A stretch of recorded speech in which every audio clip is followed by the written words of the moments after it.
हरे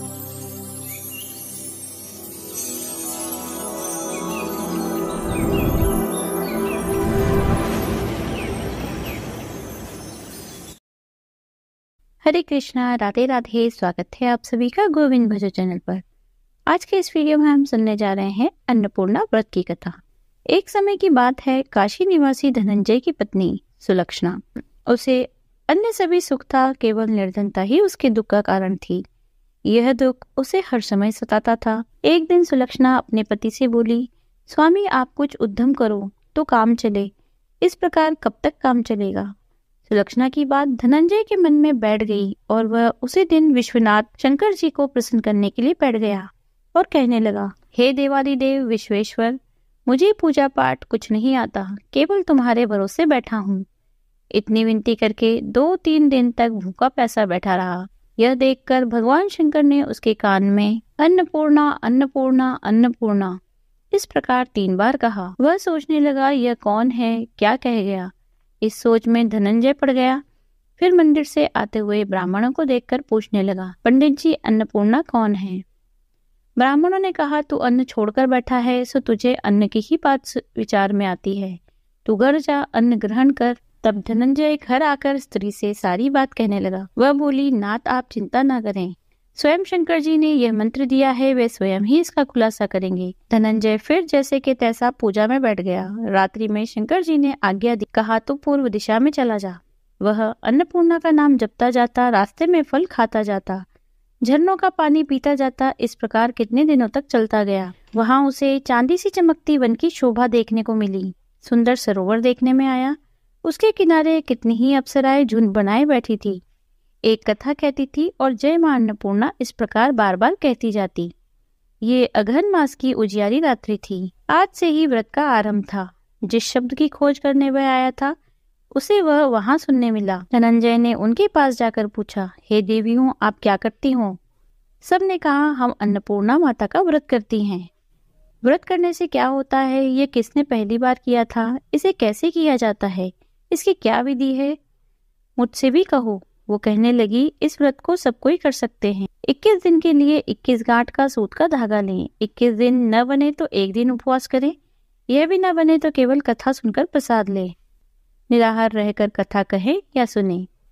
सुनने वाला कोई ना मिले तो पीपल के पत्तों को रखकर सुपारी या ग्वारपाठा के वृक्ष को सामने कर, दीपक को साक्षी कर, सूर्य, गाय, तुलसी या महादेव को बिना कथा सुनाए मुख में दाना नहीं डालना चाहिए। यदि भूल से दाना मुंह में पड़ भी जाए तो 1 दिन फिर उपवास करें। धनंजय बोला, इस व्रत के करने से क्या होगा। वे कहने लगी, इसके करने से अंधों को नेत्र मिलते हैं, लूलों को हाथ मिलते हैं, निर्धन के घर धन आता है, बांझ को संतान मिलती है, मूर्ख को विद्या आती है। जो कामना से ये व्रत करते हैं, माँ उनकी इच्छा वो पूरी करती है। वह कहने लगा, बहन मेरे पास भी धन नहीं है, विद्या नहीं है, कुछ भी तो नहीं है, मैं दुखिया और दरिद्र ब्राह्मण हूँ, मुझे भी इस व्रत का सूद दोगी। तो वह कहने लगी, हाँ भाई देंगे, तेरा कल्याण हो, ले यह व्रत का मंगल सूत्र ले। धनंजय ने व्रत किया। व्रत पूरा हुआ तो सरोवर में से 21 खंड की सुवर्ण सीढ़ी हीरा मोती जड़े हुए प्रकट हुई। धनंजय जय अन्नपूर्णा कहता जाता। इस प्रकार कितनी ही सीढ़ियां उतर गया और क्या देखता है, करोड़ों सूर्य के समान अन्नपूर्णा का मंदिर है। उसमें सामने स्वर्ण सिंहासन पर माता अन्नपूर्णा विराजमान है। सामने भिक्षा हेतु भगवान शंकर खड़े हैं। दिव्यांगनाएं चंवर डुलाती हैं, कितने ही हथियार बांधे पहरा देती हैं। धनंजय दौड़कर जगदम्बा के चरणों में गिर गया। देवी उसके मन का कलेश जान गई। धनंजय कहने लगा, माता आप तो अंतर्यामी हो, आपको अपनी दशा क्या बताऊं। माता बोली, तूने मेरा व्रत किया है, जा संसार तेरा सत्कार करेगा। माता ने धनंजय के जिह्वा पर बीज मंत्र लिख दिया। अब तो उसके रोम रोम में विद्या प्रकट हो गई। इतने में क्या देखता है, काशी विश्वनाथ के मंदिर में खड़ा है। माँ का वरदान ले धनंजय घर आया। सुलक्षणा से सब बात कही। माता जी की कृपा से उसके घर में संपत्ति उमड़ने लगी। छोटा सा घर बहुत बड़ा गिना जाने लगा। जैसे शहद के छत्ते में मक्खियां जमा होती है, उसी प्रकार अनेक सगे संबंधी आकर उसकी बड़ाई करने लगे और कहने लगे, इतना धन और इतना बड़ा घर, सुलक्षणा से संतान नहीं तो इस कमाई का भोग कौन करेगा, इसलिए तुम दूसरा विवाह करो। अनिच्छा होते हुए भी धनंजय को दूसरा विवाह करना पड़ा और सती सुलक्षणा को सौत का दुख उठाना पड़ा। इस प्रकार दिन बीतते गए। फिर अघन मास आया। नए बंधन से बंधे पति से सुलक्षणा ने कहा, हम व्रत के प्रभाव से सुखी हुए हैं, इस कारण यह व्रत छोड़ना नहीं चाहिए। यह माताजी का ही प्रताप है जो हम इतने संपन्न और सुखी हुए हैं। सुलक्षणा की बात सुनकर धनंजय उसके पास आया और व्रत में बैठ गया। नई बहू को इस व्रत की खबर नहीं थी। वह धनंजय के आने की राह देखती रही। दिन बीतते गए। व्रत पूरा होने में 3 दिवस बाकी थे। नई बहू को खबर मिली। उसके मन में ईर्ष्या की ज्वाला दधक रही थी। सुलक्षणा के घर आ पहुंची और वहां कलेश मचा दिया। धनंजय को अपने साथ ले गई। नए घर में धनंजय को थोड़ी देर के लिए निद्रा ने जकड़ लिया।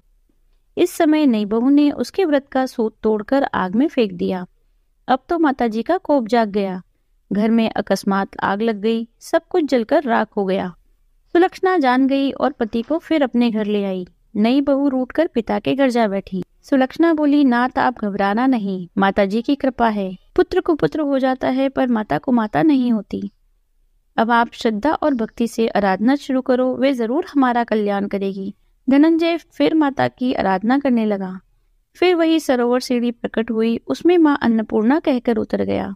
जाकर माँ जी के चरणों में रुदन करने लगा। माता प्रसन्न हुई और बोली, यह मेरी मूर्ति ले जा, इसकी पूजा करना तो फिर से सुखी हो जाएगा। तुझे मेरा आशीर्वाद है। तेरी स्त्री सुलक्षणा ने श्रद्धा से मेरा व्रत किया है, उसे मैंने पुत्र दिया। धनंजय ने आंखें खोली तो खुद को काशी विश्वनाथ के मंदिर में खड़ा पाया। वहां से उसी प्रकार घर को गया। इधर सुलक्षणा के दिन चढ़े और महीने पूरे होते ही पुत्र का जन्म हुआ। गांव में आश्चर्य की लहर दौड़ गई।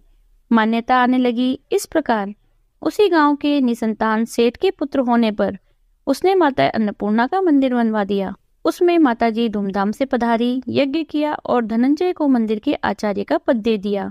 जीविका के लिए मंदिर की दक्षिणा और रहने के लिए बड़ा भवन बनवा दिया। धनंजय स्त्री पुत्र सहित वहां रहने लगा। माताजी के चढ़ावे में भरपूर आमदनी होने लगी। उधर नई बहू के पिता के घर डाका पड़ा। सारा सामान लुट गया। वे भीख मांगकर पेट भरने लगे। सुलक्षणा ने यह सुना तो उन्हें बुला भेजा। अलग घर में रख दिया। उनके अन्न वस्त्र का प्रबंध किया। धनंजय, सुलक्षणा और उसका पुत्र माताजी की कृपा से आनंद से रहने लगे। माताजी ने जैसे इनके भंडार भरे वैसे सबके भंडार भरे। बोलो अन्नपूर्णा मैया की जय। यदि आपको वीडियो पसंद आई है तो लाइक कीजिए, शेयर कीजिए, कमेंट कीजिए। यदि आप चैनल पर नए हैं तो चैनल को सब्सक्राइब कर लीजिए। बेल आइकन को प्रेस कर दीजिए जिससे नए वीडियोस की नोटिफिकेशन आपको तुरंत मिल जाए। मिलते हैं अगले वीडियो में। हरे कृष्णा, राधे राधे।